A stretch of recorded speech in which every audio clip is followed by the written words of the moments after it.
Shalom Israel, and welcome to Hebrew Chronicles Publishing.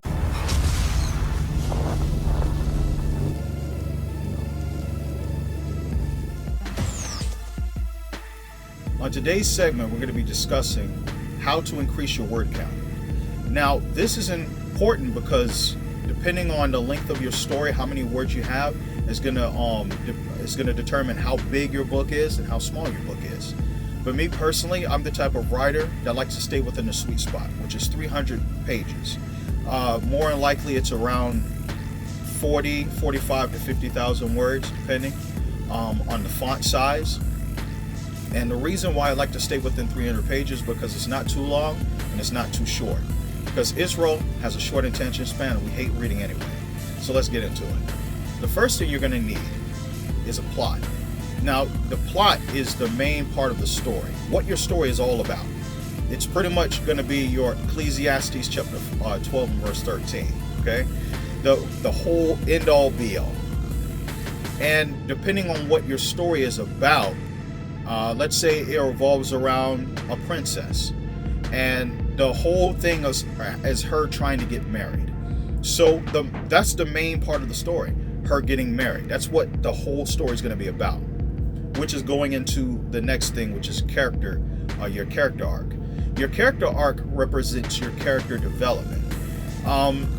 Your character arc is going to be about developing the personality of your character, letting the audience get to know who your character is.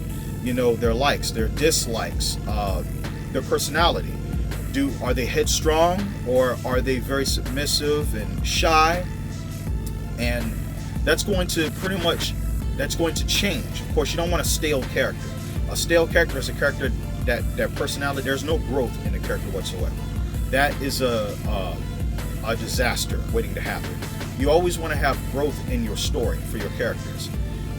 Your character is probably going to start off being very headstrong, and then when they start learning the different things that happen, which is going to be into the conflict, whatever the case may be, is going to cause the character that you have to change. And that's what character development is all about.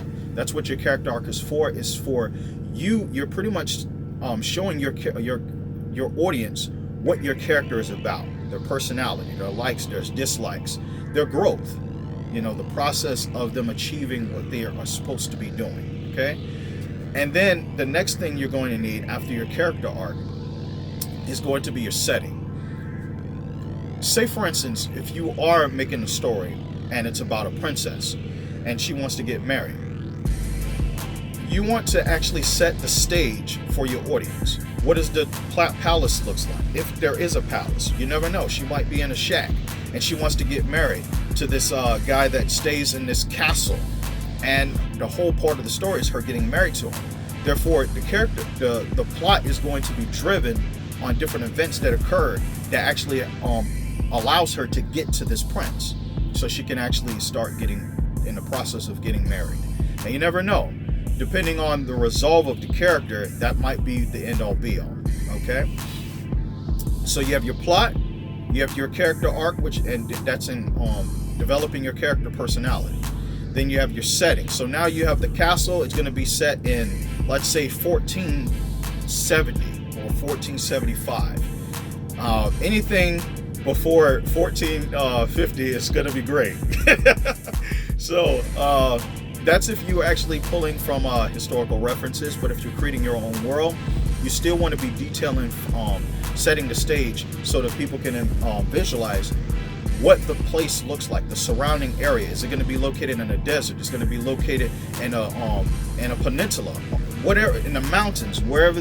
You want to set the visual for your audience so they can actually visualize what's going on. Okay.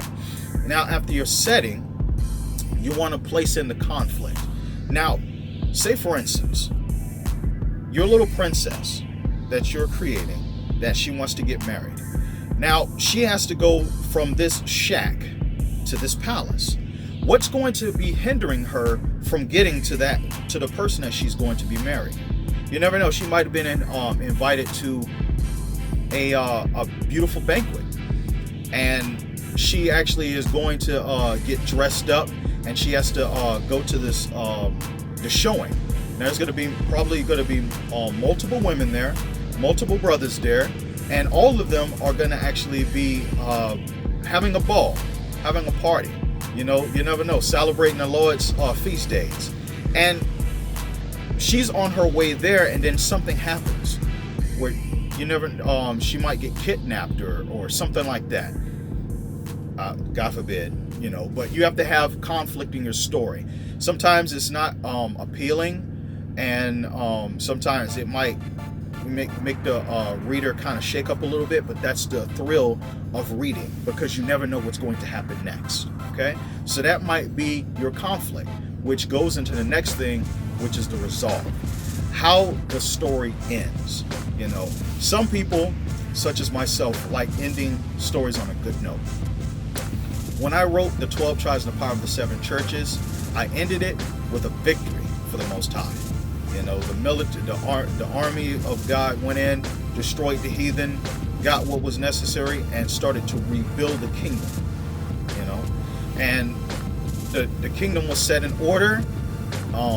Ariel, which was Shinzara, ended up leaving another brother in leadership, so he can leave and start his own family.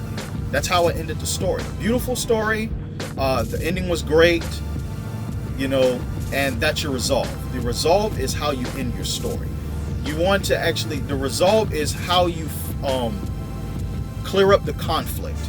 The person achieves their objective at the end of the story. Okay? If the person is supposed to get married, she ends up getting married.